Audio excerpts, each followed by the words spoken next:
여러분, 민주주의 국가에서 가장 중요한 것은 무엇일까요? 바로 법과 정의입니다. 하지만 법을 수호해야 할 헌법재판관 자리에 대한민국 체제를 부정하고 사법부의 독립성을 위협하는 인물이 지명된다면 여러분은 이를 어떻게 보시겠습니까? 오늘 다룰 인물 바로 마은혁 판사입니다. 그는 단순한 법관이 아닙니다.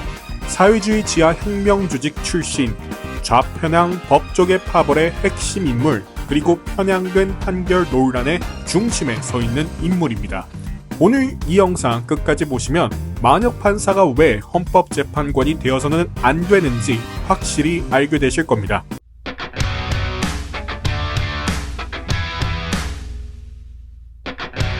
이번 마은혁 판사의 헌법재판관 지명은 여야 합의 없이 민주당이 일방적으로 결정한 것입니다.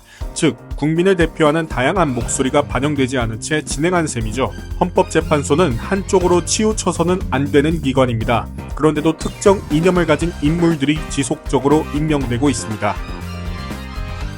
마은혁 판사는 단순한 진보 성향의 법관이 아닙니다. 그는 1987년 인천지역 민주노동자연맹, 즉 인민노련의 핵심 멤버였습니다. 인민노련은 마르크스 레닌주의를 바탕으로 대한민국 체제를 정복하려 했던 지하 혁명 조직입니다. 그는 지도부에서 이론교육과 선전 부분을 담당 조직의 핵심 이론가로 활동했었습니다.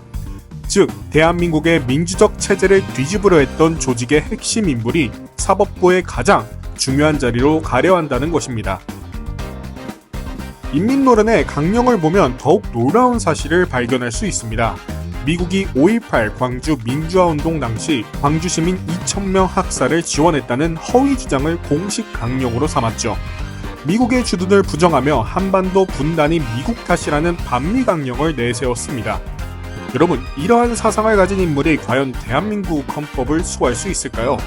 그뿐만 아니라 1989년 8월부터 인민노련은 기관지 사회주의자를 발간하며 마르크스 레닌주의 혁명론을 전국적으로 전파했습니다. 여기서 한 가지 더 짚고 넘어가야 할 점이 있습니다. 바로 우리법 연구회 출신이라는 점입니다. 만약 마은혁 판사가 임명이 된다면 헌법재판관 9명 중 4명이 우리법 연구회 출신입니다. 전체 판사 중 우리법연구회 및 인권법연구회 소속은 약 10%에서 15% 수준입니다. 그리고 우리법연구회는 법원 내 파벌 형성 및 특정 이념 판결 개입 논란이 현재도 끊임없이 지속되고 있습니다. 즉, 특정 집단의 이념이 사법부를 지배할 가능성이 높아지고 있습니다. 사법부는 공정해야 하지만 편향된 시각을 가진 판사들이 늘어날수록 중립성이 무너질 수밖에 없습니다. 우리법연구회 출신 인물들은 진보적인 법 해석, 사법개혁 추진, 소수자 권익 보호 등 진보 성향을 보이고 있으며 진보 정권이 들어설 때마다 우리법연구회 출신 법관들의 약진이 두드러지는 경향도 보이고 있죠. 대표적으로 좌편향된 판결 사례가 있습니다. 2009년 1월 5일 민주노동당 당직자들은 국회 본회의장 앞 로텐더홀에서 연좌 농성을 벌였습니다. 국회 사무총장과 경위과장의 퇴거 요청을 거부한 후 국회 경위들에게 현행범으로 체포되었습니다. 검찰은 민주노동당 관계자 12명을 폭력행위 등 처벌에 관한 법률 위반으로 기소했으나 1심 재판부는 민주노동당 관계자들만 기소한 것은 평등권 침해라며 공소 기각 판결을 내렸습니다.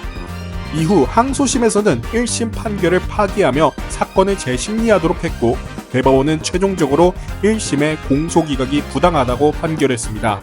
여러분, 대한민국 헌법재판소는 이념이 아닌 헌법을 지켜야 하는 기관입니다. 하지만 마은혁 판사가 헌법재판관이 된다면 어떤 일이 벌어질까요? 과거 대한민국 체제를 전복하려 했던 사회주의 혁명 조직 출신, 좌편향 법조계 파벌의 핵심 인물, 그리고 좌편향 판결을 내려온 전력. 여러분은 어떻게 생각하시나요? 과연 이런 사람이 대한민국의 헌법을 해석하고 수호할 자격이 있을까요? 여러분의 생각을 남겨주세요. 구독과 좋아요도 꼭 부탁드리겠습니다. 감사합니다.